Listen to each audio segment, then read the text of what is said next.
온 땅의 주인이라는 제목으로 또 매일 성경의 순서에 맞게 이 새벽에 말씀을 전하겠습니다. 우리가 계속해서 말씀을 묵상하고 있는 주제는요, 우리가 너무나 잘 알고 있는 이 바벨론이라고 하는 이 나라의 멸망에 대한 하나님의 말씀입니다. 이 앞장부터 시작해서 계속 큐티를 해오신 분들은 며칠째 바벨론이라고 하는 그 땅을 하나님께서 어떻게 멸망하시는지, 그 땅을 향해서 하나님이 어떻게 평가하시고 어떻게 진노하시고 어떤 말씀을 하시는지를 다양한 측면은 아니지만 다른 사람의 또 다른 측면들의 이야기가 뒤섞여서 계속해서 말씀이 이어지고 있습니다. 오늘 말씀도 바벨론이라고 하는 그 나라 앞에 이스라엘의 호소가 담겨서, 하나님, 바벨론은 이러이러한 나라입니다, 하나님께서 벌하여 주시고 심판하여 주십시오라는 그 이스라엘의 호소 앞에, 울부짖음 앞에 하나님의 반응과 하나님의 말씀과 하나님의 결단이 오늘 말씀 가운데 흘러가게 됩니다. 이 말씀을 통해서 하나님은 이런 분이시구나, 하나님은 이렇게 심판하시는 분이시구나 라기보다는 왜 하나님이 이런 선택을 하셨고 왜 하나님이 이런 메시지를 주시는지를 우리가 한번 귀를 기울이며 보면 참 좋겠습니다. 오늘 본문이 33절부터 이렇게 44절인데요, 저는 한 세 단락 정도를 이렇게 나눠서 좀 말씀을 묵상을 했습니다. 그래서 33절부터 35절을 좀 첫 번째 단락으로 해서 이스라엘의 호소가 담긴, 그 시온의 호소가 담겨 있는 말씀이라고 생각하고 먼저 첫 단락을 함께 보면 좋겠습니다. 오늘 읽었던 말씀의 첫 절인 33절을 제가 먼저 한번 읽어드리겠습니다. 만군의 여호와 이스라엘의 하나님께서 이와 같이 말씀하시되, 딸 바벨론은 때가 이른 타작마당과 같은지라 멀지 않아 추수할 때가 이르리라 하시도다. 우리가 읽은 이 개역개정에서는 그렇게 시작하고 있지 않지만 원어에서는 키라고 해서 그러므로 라고 하는 접속사로 시작됩니다. 보통 이러한 이야기는 앞에 바벨론의 심판에 대한 이야기를 조금 더 심화하고 좀 더 깊이 있는 이야기로 결론을 맺기 위해서 이끄는 과정입니다. 계속해서 말씀을 읽어 오셨듯이 이제 바벨론의 멸망에 대한 이야기가 오늘 이 말씀을 통해서 이제 51장 하반절들을 통해서 이제 갈무리가 되어지는데요, 하나님께서는 사실은 바벨론이라고 하는 나라를 참 입체적으로 다양한 방면으로 저는 사용했다고 생각합니다. 바벨론이 하나님이 가장 사랑한 나라였을까? 저는 그렇게 생각하지 않습니다. 우리가 성경을, 구약을 어느 정도 아시는 분들은 사실 바벨론은 언제나 하나님께 합한 나라가 절대 될 수 없었습니다. 오히려 악한 나라였고 하나님을 등지는 나라였고 그들의 우월함과 그들의 강함만을 드러내기 위한 나라였습니다. 그런데 특히 예레미야서를 묵상하다 보면 아이러니하게도 하나님은 그 악한 나라 바벨론을 지속적으로 하나님의 필요에 따라 사용하시기도 하십니다. 하나님이 원하시는 때에 이방 나라를 벌하기도 하셨고요, 그리고 우리가 너무나 잘 아는 그 이스라엘을 멸망하는 곳에도 하나님 바벨론을 마땅히 사용하셨습니다. 그런데 시간이 흘러서 어떻게 보면 하나님께 쓰임받았던 그 바벨론이 이제는 심판의 주체가 아니라 심판의 대상이 된 그 현장 속에 지금 와 있습니다. 그러한 상황 속에서 그러므로 만군의 여호와가 말씀하십니다. 어떤 말씀을 하십니까? 바벨론은 때가 이른 타작마당과 같은지라 멀지 않아 추수할 때가 이르리라 하시도다. 이건 무슨 말씀이냐면요, 우리가 추수 때에 이제 보리타작이라고 여러분 다 아시죠? 긴 채를 가지고 막 이렇게 타작을 하면서 이 추수 때 보리를 타작하지 않습니까? 아마 문화는 다르지만 비슷하게 추수를 했던 것 같습니다. 근데 이 고대 근동에서는 뜰채를 가지고 타작하기보다는 사람들이 그 무르익은 보리와 벼를 가지고 와서 막 밟으면서 추수를 했던 것 같습니다. 이 말씀에 담긴 의미는, 너희는 마치 추수 때에 타작하듯이 주변의 많은 나라들에게 짓밟힐 것이고, 너희는 지금 가지고 있는 그 능력을 다 잃어버리고 가장 미천하고 낮은 추악한 결과를 맺을 것임을 하나님이 먼저 약속하십니다. 그게 무슨 말입니까? 내가 너희를 심판하겠다라는 말로 시작합니다. 그리고 이어서 34절과 35절에는요, 드디어 시온의 호소라고 되어 있는데 이스라엘의 호소가 등장합니다. 이제 이스라엘이 말합니다. 바벨론은 어떠한 나라였고 바벨론은 이러한 나라임을 여호와 하나님 앞에 호소합니다. 어떻게 호소합니까? 우리 34절과 35절을 한 목소리로 읽으면 좋겠습니다. 함께 읽겠습니다. 시작. 바벨론의 느부갓네살 왕이 나를 먹으며 나를 멸하며 나를 빈 그릇이 되게 하며 큰 뱀같이 나를 삼키며 나의 좋은 음식으로 그 배를 채우고 나를 쫓아내었으니 내가 받은 폭행과 내 육체에 대한 학대가 바벨론에 돌아가기를 원한다고 시온 주민이 말할 것이요 내 피 흘린 죄가 갈대아 주민에게로 돌아가기를 원한다고 예루살렘이 말하리라. 아멘. 하나님의 심판의 말씀에 이어서 시온의 호소가 이어집니다. 즉 이스라엘의 호소가 이어집니다. 그 내용은 무엇입니까? 하나님, 바벨론의 그 느부갓네살 왕을 심판하여 주십시오라는 말입니다. 그들이 어떤 표현을 씁니까? 어떻게 보면 우리한테는 좀 거부감이 드는 좀 두려운 표현일 수 있는데요. 그 느부갓네살 왕은 나를 빈 그릇되게 처참하게 나를 짓밟았고 큰 뱀같이 나를 삼켰다라고 말합니다. 이제 보통 큰 뱀이라 함은 우리가 요한계시록에서 리오와던이나 아주 이렇게 사탄의 왕, 아주 두려운 존재라고 우리가 생각할 수 있는데요. 사실 이 구절에 쓰인 큰 뱀은 그러한 의미로는 사용되지 않았고요. 고대 근동 이 사회에서 이 똑같은 단어를 보통 언제 사용했냐면 바다에 큰 괴물을 표현할 때 사용했다고 합니다. 즉 쉽게 말씀드리면 이스라엘의 입장에서 시온의 입장에서 이 바벨론은 느부갓네살 왕은 너무나 폭력적이었고 학대를 일삼았고 약한 주변의 나라들을 수없이 괴롭혔던 심판받아 마땅한 사람임을 비유적 표현을 통해서 여호와 하나님 앞에 지금 호소하고 있습니다. 나를 빈 그릇 되게 했고 큰 뱀같이 나를 삼켜서 우리가 아무것도 할 수 없게 한, 우리를 멸망케 한, 우리를 절망에 빠뜨린 너무나 악한 자들입니다 라고 호소하고 있습니다. 결국 느부갓네살 왕이 유다를 공격하고 그의 아주 잔혹했고 아주 파괴적인 그런 면모를 하나님 앞에 호소하고 있습니다. 그리고 35절에 이어서 계속 뭐라고 말합니까? 바벨론의 잔인함을 말합니다. 그들의 학대를 말합니다. 그리고 그 악한 이들에 대한 호소를 통해서 하나님 부디 그대로 갚아주십시오라고 말합니다. 이어서 이제 두 번째 단락이라고 할 수 있는 36절부터는 이 이스라엘의 이 시온의 호소 앞에 여호와 하나님의 응답이 등장합니다. 36절에 하나님이 이렇게 말씀하십니다. 그러므로 여호와께서 이와 같이 말씀하시되 보라 내가 내 송사를 듣고 너를 위하여 보복하여 그의 바다를 말리며 그의 샘을 말리리니 라고 말씀하십니다. 그 이어서는 계속 비슷한 맥락으로 하나님께서 절규하고 있는, 호소하고 있는 이스라엘에게 대답을 하시죠. 근데 36절이 저는 참 의미가 있다고 생각합니다.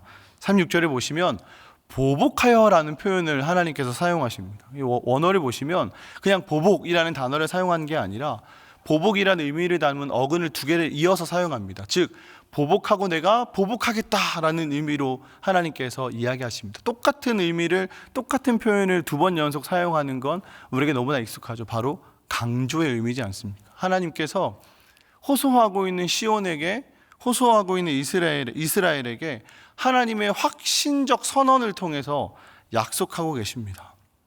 무엇을요? 내가 너희의 송사를, 너희의 호소를 듣고 내가 그들에게 보복하겠다라고 하나님이 약속하시는 것이죠. 근데 이 말씀 앞에 참 저는 하나님의 어떠함을 조금 더 깊이 누리게 되었던 것 같습니다. 앞선 예레미야의 43장 10절에 보면 이러한 말씀이 있거든요. 제가 한번 읽어드리겠습니다. 그리고 너는 그들에게 말하기를 만군의 여호와 이스라엘의 하나님께서 이와 같이 말씀하시되 보라 내가 내 종 바벨론의 느부갓네살 왕을 불러오리니 그가 그의 왕자를 내가 감추게 한 이 돌들 위에 놓고 또 그 화려한 큰 장막을 그 위에 치리라. 시간상 이 43장의 이 내용을 짧게 제가 설명을 드리면 하나님께서 이제 이스라엘이 무너지고 이스라엘 예루살렘 가운데 남은 자들에게 악한 나라지만 바벨론 땅으로 도망갈 것을 명하셨습니다. 그런데 남은 자들 중에 요하난과 그 무리들이 그 하나님의 명령을 거부하고 그들의 소견에 오른 대로 애굽이라는 곳으로 도망가게 됩니다. 하필 또 예레미야 선지자를 데리고 도망가게 되죠. 이 선택 앞에 하나님이 어떤 말씀을 주시냐면 이 말씀을 주시는 겁니다. 내가 너희를 저 악한 나라 바벨론을 들어 써서 애굽을 칠 것이다. 너희는 다 죽을 것이고 그 애굽조차 멸망할 것임을 하나님은 이야기하십니다.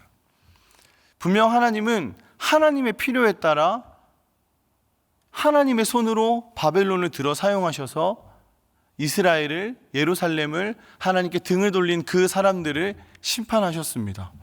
그런데 오늘 이 말씀에 돌아와서는 하나님이 그들의 샘을 말리게 할 것이고 그 백성을 다 심판할 것임을 약속을 하는 것이죠. 그저 그냥 그 너무나 악한 땅이구나, 그 땅을 내가 심판하겠다라는 그런 약속이 아니라 이스라엘의 송사를 듣고 너희를 위하여 보복하리라고 확신적 선언까지 하십니다. 샘을 말린다라는 말은 바로 앞절에 있었던 그 큰 뱀의 표현처럼 바다 괴물, 아주 그들의 그 고대 근동에서는 공포의 대상인 이제 물과 관련되어져 있는 그 악한 자들에게 어쩌면 물이 능력이 될 수 있는 그 비유의 말씀을 아예 샘을 내가 말리겠다라는 약속을 통해서 씨를 말리고 아예 그 나라를 내가 처참하게 무너지게 하겠다라고 하는 하나님의 굉장한 심판적 선언이라고 우리가 볼 수 있습니다. 혐오의 대상과 탄식거리로 만들 것을 말씀하시고 어미사자에게 매달려 울부짖는 새끼사자처럼 만들겠다고 약속하십니다. 이 말씀을 우리가 한 번 더 고민해 볼 필요가 저는 있는 것 같습니다. 왜요? 분명히 바벨론은 하나님의 심판의 주체였습니다. 그게 무슨 말입니까? 하나님은 바벨론을 사용하셔서 하나님의 필요에 따라 사용을 하셨어요. 그런데 지금 이 악한 바벨론은 결국 심판의 대상이 됩니다. 오늘 제가 지은 이 온 땅의 주인이라는 제목처럼 하나님은 맞아, 온 땅의 주인이시지.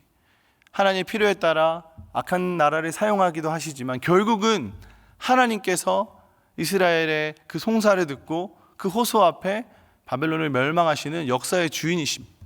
하나님은 맞아, 온 만물의 주인이심. 이렇게 끝나면 우리가 너무나 익숙한 그런 말씀처럼 보이지만 저는 이 말씀 속에 또 하나의 은혜를 좀 발견하게 되었습니다.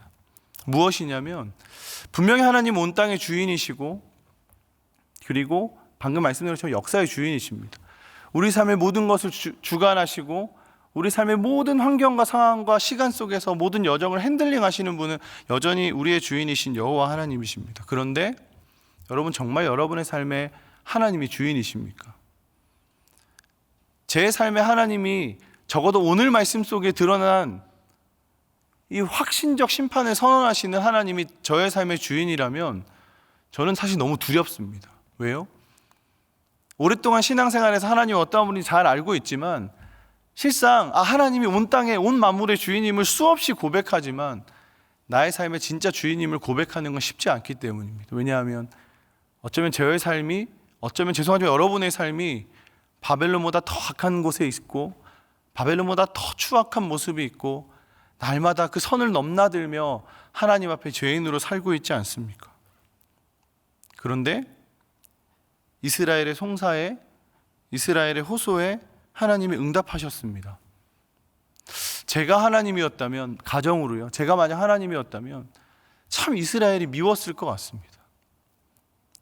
이스라엘이 조금 더 하나님을 두려워했으면 좋겠고 이스라엘이 조금 더 정신 차려서 하나님 앞에 바르게 다시 세워지면 좋겠는데 그 이스라엘은 은혜를 입었다라고 고백하고 찬양한 뒤에 언제나 등을 돌리는 너무나 나약한 죄인들이었습니다. 그런데 하나님은 또 그 이스라엘의 호소 앞에 응답하셨다고요. 왜요? 왜 그럴까요?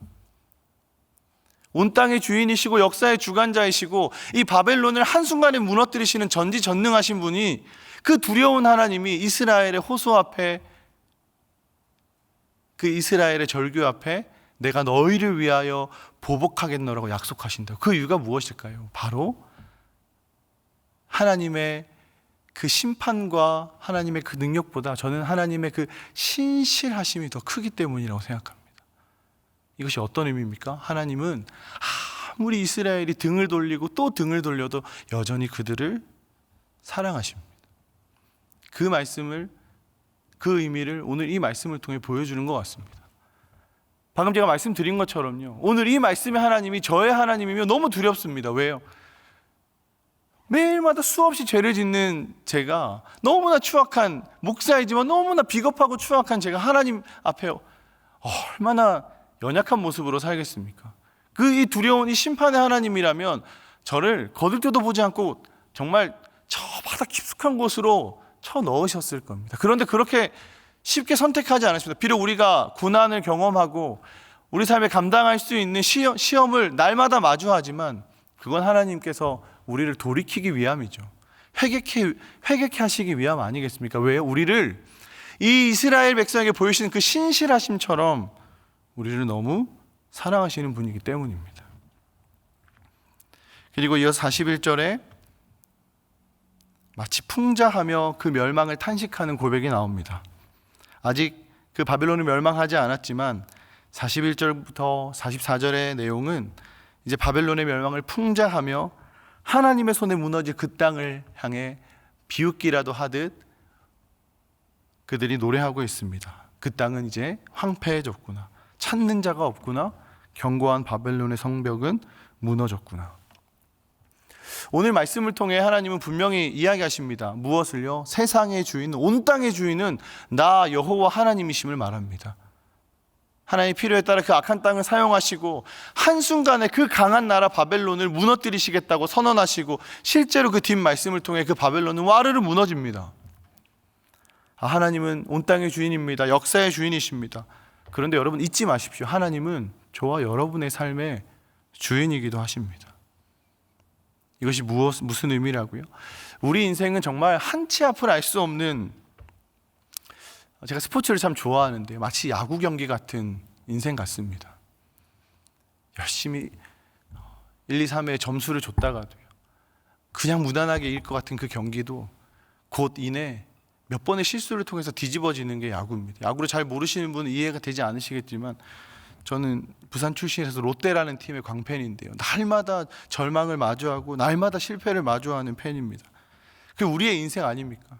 어떤 학자가 그러더라고요. 우리의 인생은 불확실성의 연속이다라고 말하더라고요.